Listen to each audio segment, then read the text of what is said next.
problematika sistem elektronik card e-court dalam pelaksanaan peradilan perkara perdata di Indonesia. Beberapa tahun lalu, sistem informasi administrasi perkara (SIAP) dan sistem informasi penelusuran perkara (SIP) Mahkamah Agung di pengadilan tingkat pertama mampu meningkatkan kinerja dalam penyelesaian perkara dan mendongkrak transparansi, sehingga penerapan tersebut dapat dikatakan berhasil. Melihat hal itu, Mahkamah Agung kembali meluncurkan sistem informasi penelusuran perkara (SIP) pengadilan di tingkat banding dan diharapkan mendapatkan outcome yang sama suksesnya dalam peningkatan kinerja dan menyusul capaian pengadilan tingkat pertama. Sistem lainnya yang juga telah dibangun oleh Mahkamah Agung menunjukkan tren positif di masyarakat. Atas dasar hal tersebut, Mahkamah Agung melakukan sebuah lompatan besar dan lahirlah sebuah sistem pengadilan elektronik, selanjutnya disebut sistem e-court, yang diharapkan dapat memudahkan para pencari peradilan dalam proses beberapa di pengadilan. Memanfaatkan kecanggihan teknologi berupa jaringan internet, sistem e-court dibuat juga sebagai bentuk pelayanan terhadap masyarakat dalam hal mengakomodir proses penyelesaian perkara secara dari online. Aplikasi e-court memberikan kemudahan dalam melakukan pendaftaran hingga proses pemanggilan yang sangat dipersingkat durasinya, yaitu dikirim menggunakan email dan domisili elektronik sebagai sarana pemanggilan. Upaya-upaya ini diharapkan mampu meningkatkan pelayanan dengan menerima pendaftaran perkara secara online, di mana masyarakat akan menghemat waktu dan biaya saat akan berperkara. Mahkamah Agung telah mengeluarkan peraturan tentang administrasi perkara di pengadilan secara elektronik melalui Perma nomor 3 tahun 2018 tentang administrasi perkara di pengadilan secara elektronik. Perma nomor 3 tahun 2018 sendiri mengatur mengenai pengguna pendaftaran perkara, pembayaran panjar biaya perkara, pemanggilan para pihak yang semuanya dilakukan secara elektronik. Pengguna yang dapat beracara menggunakan e-court ketika diberlakukan Perma nomor 3 tahun 2018 hanya pengguna terdaftar. Pengguna terdaftar yaitu advokat yang telah diverifikasi di pengadilan tinggi. Dalam Perma nomor 3 tahun 2018 pun belum mengatur persidangan secara elektronik. Peningkatan layanan persidangan elektronik dilakukan setelah melihat hasil penerapan sebelumnya yang dapat dilakukan cukup berhasil dan mendekati tercapainya proses peradilan yang berasaskan sederhana, cepat, dan biayanya. Mahkamah Agung kemudian mengeluarkan Perma nomor 1 tahun 2019 tanggal 9 bulan Agustus 2019 tentang administrasi perkara dan persidangan di pengadilan secara elektronik. Dampak dari terbitnya peraturan tersebut, Mahkamah Agung melakukan terobosan dalam aplikasi e-court dan dengan menambahkan menu e-litigasi. Sistem e-court pertama kali diresmikan pada tahun 2018 oleh Mahkamah Agung. Peresmian ini diharapkan mampu membawa perubahan administrasi di pengadilan dengan meringkas proses dan menghemat biaya yang dibutuhkan, sehingga mampu mendorong pertumbuhan modernisasi manajemen perkara dari rumah peradilan. Masih banyak prasarana yang harus dipenuhi untuk dapat melakukan aplikasi e-court, sehingga tahap awal penerapan e-court dilakukan secara bertahap di beberapa pengadilan negeri percontohan di Indonesia. Beberapa pihak terkena dampak dari perubahan proses penanganan perkara karena penerapan penggunaan berkas perkara elektronik atau e-court file, mulai dari pengadilan tingkat pertama, petugas di Biro Umum, Direktorat Nata dan Tata Laksana, kepaniteraan muda, panitera pengganti, dan hakim agung. Adaptasi dengan sistem kerja berbasis teknologi informasi harus segera dilakukan, seperti beradaptasi dengan perangkat teknologi, budaya kerja, dan kesiapan sumber daya. Guna membuat perubahan nyata terkait penggunaan e-litigasi maupun sistem e-court, dikeluarkan Surat Edaran Mahkamah Agung nomor 4 tahun 2019 tentang kewajiban pendaftaran perkara perdata dengan menggunakan e-court pada tanggal 10 Juni 2019 setelah diuji coba beberapa peradilan percontohan berulah pada tanggal 27 Desember 2019. Mahkamah Agung resmi mengeluarkan e-litigasi yang diberlakukan secara efektif di seluruh pengadilan di Indonesia mulai 2 Januari 2020. Pertimbangan diluncurkannya program e-court dan e-litigasi oleh Mahkamah Agung adalah: pertama, pengadilan berusaha mengatasi segala hambatan dan perintangan untuk mencapai peradilan yang diharapkan sesuai pasal 4 ayat 2 dalam UU 48 tahun 2009. Yang kedua, tuntutan pencari keadilan dan perkembangan zaman yang mana mengharuskan pelayanan administrasi perkara di pengadilan berbasis teknologi informasi. Yang ketiga, hal-hal yang diperlakukan bagi kelancaran penyelenggaraan peradilan dapat diatur lebih lanjut oleh Mahkamah Agung. Yang keempat, tuntutan survei ease of doing business atau kemudahan berusaha. Dalam penyelesaian sengketa, sistem peradilan di Indonesia sering mendapatkan sorotan publik. Sebab proses penyelesaian sengketa membutuhkan waktu yang cukup lama, tidak efisien dan persidangan terbuka untuk umum. Akibatnya masyarakat kehilangan kepercayaan terhadap lembaga peradilan. Oleh karena itu, untuk menjawab semua persoalan dalam sistem peradilan, Mahkamah Agung mengeluarkan peraturan Mahkamah Agung nomor 3 tahun 2018 tentang administrasi perkara di peradilan secara elektronik. Namun, ketentuan tersebut hanya mengatur proses pendaftaran secara elektronik, pembayaran secara elektronik, panggilan dan pemberitahuan secara elektronik yang dilakukan secara elektronik. Kemudian pada 2019, Mahkamah Agung menyempurnakan perma. Sebelumnya dengan peraturan Mahkamah Agung 1 tahun 2019 tentang administrasi perkara dan persidangan di peradilan secara elektronik, penyempurnaan perma berupa penambahan e-litigation atau persidangan secara elektronik pada aplikasi e-court. Sistem peradilan elektronik merupakan upaya pemerintah untuk memodernisasi dengan menerapkan perangkat tahapan administrasi perkara serta persidangan secara elektronik. Sistem peradilan elektronik merupakan inovasi Mahkamah Agung yang memberikan nilai utility bagi lembaga peradilan dan para pihak. Keuntungan yang diperoleh bagi peradilan sebab sistem peradilan e-court dapat mencegah penumpukan perkara. Sedangkan manfaat yang diperoleh bagi para pihak adalah memberikan kemudahan untuk mengikuti proses persidangan sebab sidang elektronik dapat dilakukan dimanapun para pihak berada. Sehingga setiap orang memiliki kesempatan atau persamaan hak dalam mengikuti sidang untuk mendapatkan keadilan. Dalam kondisi pandemi kemarin, sistem e-court atau e-litigasi sangat menguntungkan masyarakat dari aspek kesehatan. Sistem ini dilakukan melalui media atau tatap muka pada ruang sidang. Oleh karena itu, para pihak dapat menghindari kerumunan sehingga dapat menekan penyebaran virus. Pemanfaatan teknologi dalam sistem peradilan merupakan salah satu terobosan Mahkamah Agung untuk menghadirkan transparansi, akuntabilitas kerja guna memberikan kemudahan dalam pelayanan publik. Kehadiran perma yang mengubah sistem peradilan memberikan keuntungan bagi para pihak dalam bentuk efektivitas dan efisien waktu, biaya. Oleh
sistem e-court ini, para pihak tidak perlu menghadirkan ruang sidang apabila sedang gelar perkara, melainkan dapat mengikuti proses secara online di website pengadilan terkait.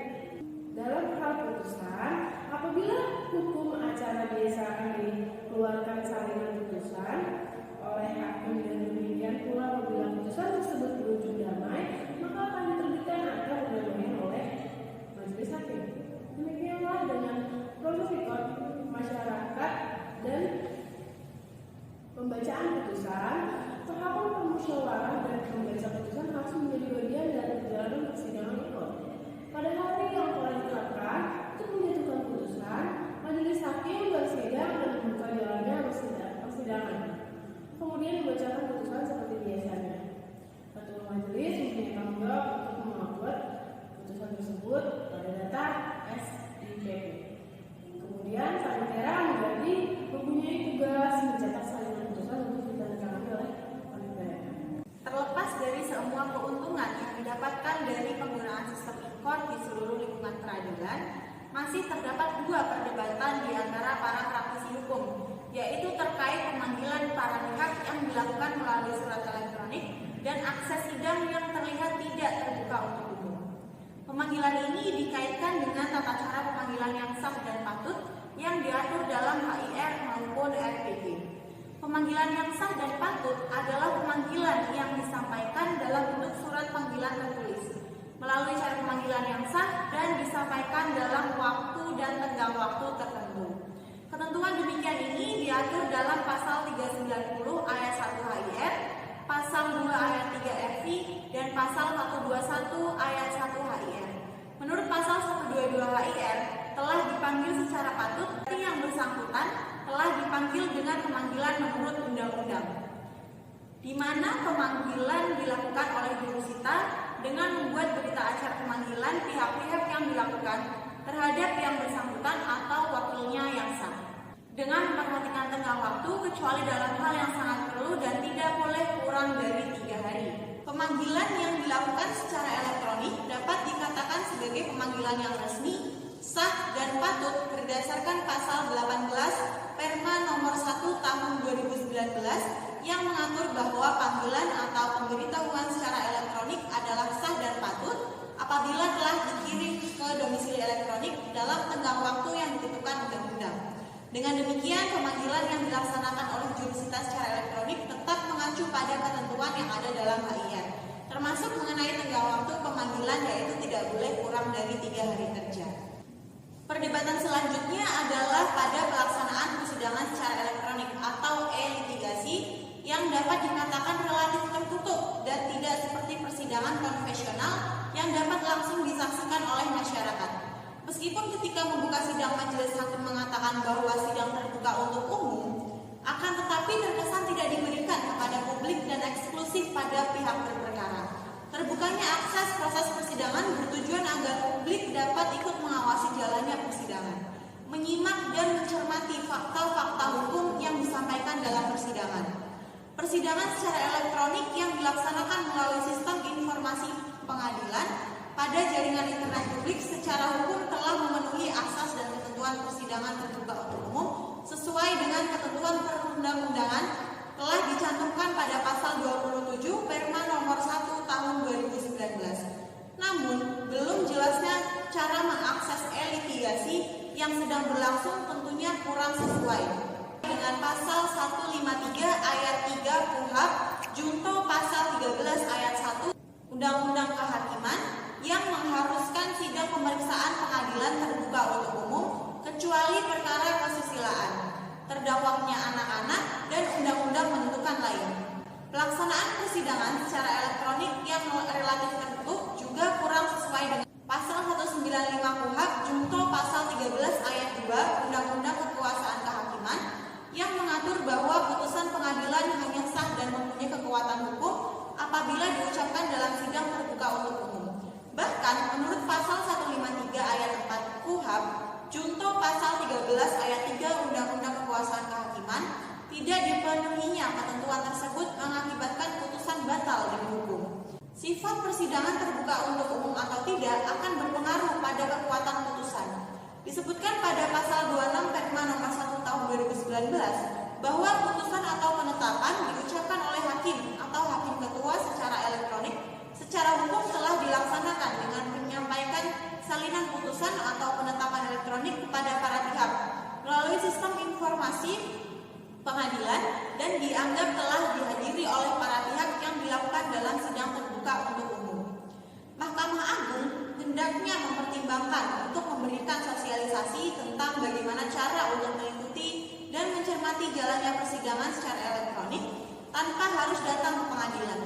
Yahya Harahap mengatakan bahwa tidak boleh ada persidangan gelap dan bisik-bisik. Pendapat Yahya Harahap tersebut dimaksudkan untuk menjamin bahwa tidak ada perbedaan antara substansi putusan yang diucapkan oleh hakim dengan apa yang tertera di dalam naskah putusan dan salinan putusan tersebut. Persidangan terbuka untuk umum bertujuan agar semua persidangan dapat diketahui dan dipahami secara jelas oleh masyarakat. Tantangan penerapan e-court dalam mengkaji antara pemenuhan keadilan dan kemajuan teknologi, hal yang menjadi landasan adalah asas penyelenggaraan peradilan yang sederhana, cepat dan biayanya, serta persoalan infrastruktur. Pertama, penegakan hukum pada proses peradilan haruslah sederhana dan dapat diikuti oleh para justitiabel. Namun, di era mobilitas masyarakat yang tinggi saat ini, implementasi sederhana justru cenderung rumit. Jumlah perkara yang banyak hingga jadwal sidang yang tidak tepat waktu menjadi persoalan serius bagi tidak terlaksananya tertib administrasi peradilan.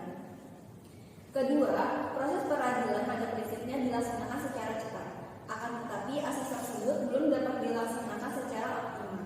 Hal ini terlihat pada salah satu tindakan Mahkamah Agung dan dalam mempercepat penyelesaian perkara adalah melalui pembacaan serentak oleh majelis yang sudah dimulai sejak tahun 2013. Apabila hal tersebut terus dilakukan, tentu akan semakin menambah tenaga mengingat jumlah perkara hukum tidaklah sedikit. Ketiga, peradilan harus diselenggarakan dengan biaya yang ringan. Masalah biaya pada nyatanya masih menjadi penghambat bagi penegakan keadilan hukum di masyarakat. Merilis catatan Ombudsman pada periode 2014 sampai 2015, laporan pungli di pengadilan ini menempati urutan ke-6 terbanyak yang diadukan masuk ke Ombudsman. Keempat adalah problematika infrastruktur yang belum memadai bagi pelaksanaan pemenuhan keadilan bagi masyarakat di era kemajuan teknologi. Persoalan infrastruktur yang dimaksud dalam hal ini meliputi minimnya akses penyelesaian perkara di pengadilan, jarak dan jangkauan dalam mencapai lembaga peradilan, serta terbatasnya jumlah peradilan dalam setiap wilayah di Indonesia. Ada beberapa tantangan dan permasalahan yang sering terjadi dalam proses pelaksanaan hukum. 1. Pergeseran hukum acara. Problematika lainnya yang muncul pasca berlakunya Perma nomor 1 tahun 2019 ialah adanya pergeseran hukum acara di pengadilan. Terkait hukum pemanggilan misalnya, umumnya pemanggilan dilakukan oleh jurusita atau jurusita pengganti dengan suatu surat panggilan resmi yang disampaikan langsung kepada para pihak. Apabila tidak bertemu langsung, maka disampaikan melalui kantor desa atau kelurahan sebagai pejabat yang berwenang. Terdapat dalam pasal 121 ayat 1 dan 2, pasal 122, 124, 126, 390 HIR, atau pasal 145 ayat 1 dan 2, pasal 146, 148, 150, 718 RBB. Terkait perbedaan payung hukum tata kelola administrasi perkara yang sudah biasa dipraktikkan di pengadilan dengan tata kelola secara elektronik. Adanya dua payung hukum terkait tata kelola administrasi tersebut perlu disikapi agar tidak menimbulkan disparitas pemahaman bahwa payung hukum yang satu lebih kedudukannya sehingga menegasikan payung hukum lain di bawahnya. 2. Infrastruktur dan sumber daya manusia. Problem berikutnya terkait penerapan e-court ialah minimnya ketersediaan infrastruktur berupa perangkat keras atau hardware, teknologi informasi sebagai penunjang kelancaran administrasi perkara secara elektronik. Infrastruktur sangat diperlukan dalam sarana-prasarana penunjang pelaksanaan e-court sehingga dengan adanya sarana infrastruktur yang ada dapat memaksimalkan berjalannya sistem e-court tersebut. Dengan melengkapi infrastruktur yang dimiliki di setiap pengadilan, diharapkan nantinya akan memudahkan seluruh agenda proses berperkara secara e-court dan dapat mempercepat penyelesaian berperkara di Pengadilan Agama Jakarta Pusat. Masalah lainnya ialah sumber daya manusia yang menguasai teknologi informasi di pengadilan masih terbatas, sehingga kesulitan menempatkan personel yang khusus menangani aplikasi e-court secara penuh selama jam kerja. Padahal tenaga ahli yang menangani e-court harus bekerja full-time, mengingat pengguna peradilan elektronik bisa mendaftarkan perkara kapan saja selama jam kerja, termasuk pada saat jam istirahat. Di samping itu, masih ada problem penempatan tenaga pegawai yang belum merata sesuai kebutuhan dan analisis beban kerja. Akibatnya, ada kalanya satu pengadilan dengan volume kerja sedikit tapi memiliki sumber daya manusia yang melimpah. Sebaliknya, ada juga pengadilan dengan tingkat volume pekerjaan sangat berat namun jumlah pegawainya tidak sebanding dengan beban kerja.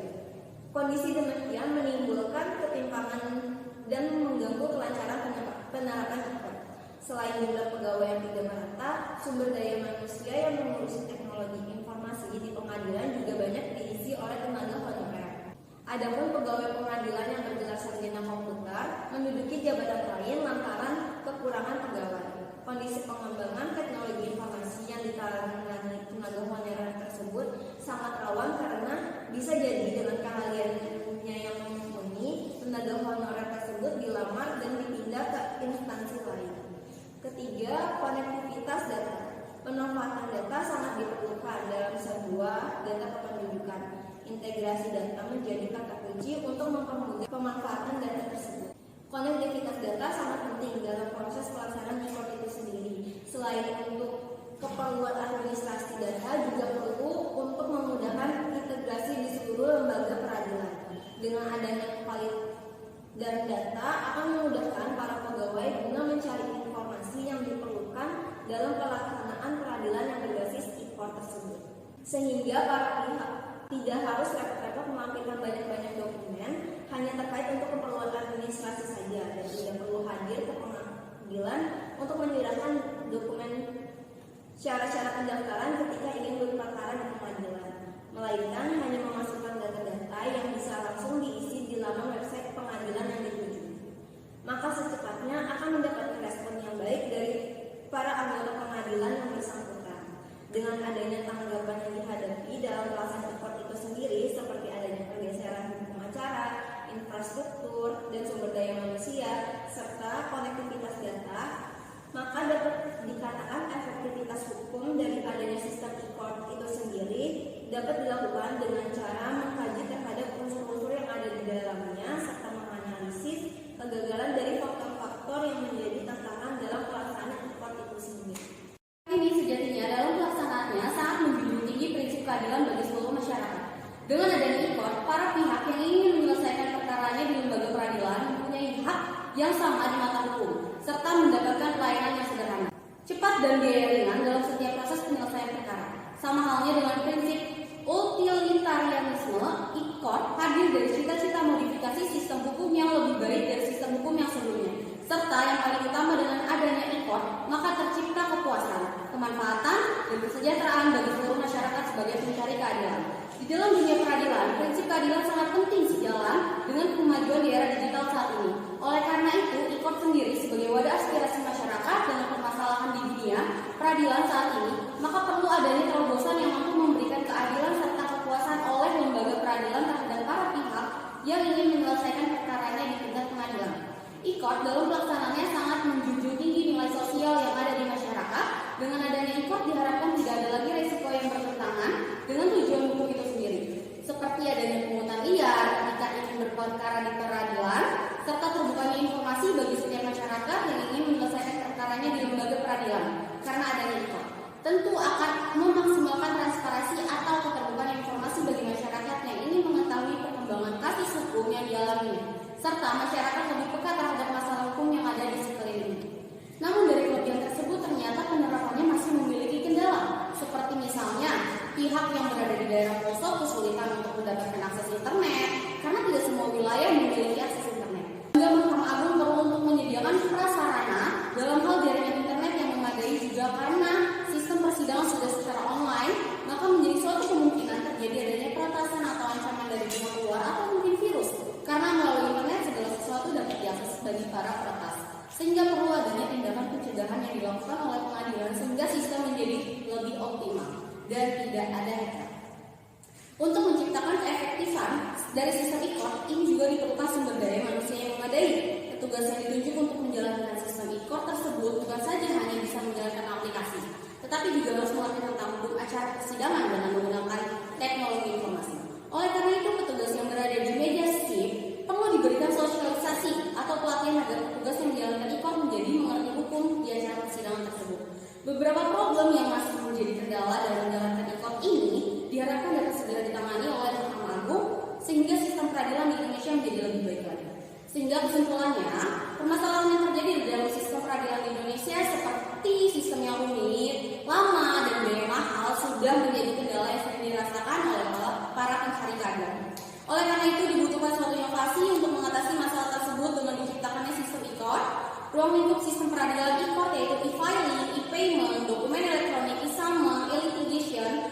Dalam penerapan e-court ternyata tidak semudah yang diharapkan karena dalam penerapannya masih terdapat kendala yang dihadapi, yaitu sistem jaringan di setiap wilayah belum memadai, sumber daya manusia SDM yang bekerja menjalankan sistem e-court juga belum memadai, dan juga sistem lebih optimal untuk menghindari virus dan peretasan dari pihak luar atau hacker. Dengan beberapa kendala tersebut diharapkan Mahkamah Agung lebih mengoptimalkan dan mempersiapkan sistem dan prasarana yang dibutuhkan sehingga sistem peradilan Indonesia menjadi lebih baik. Sekian dari kelompok kami atas penjelasannya. Terima kasih. Wabillahi taufiq wal hidayah. Wassalamualaikum warahmatullahi wabarakatuh. Thank you.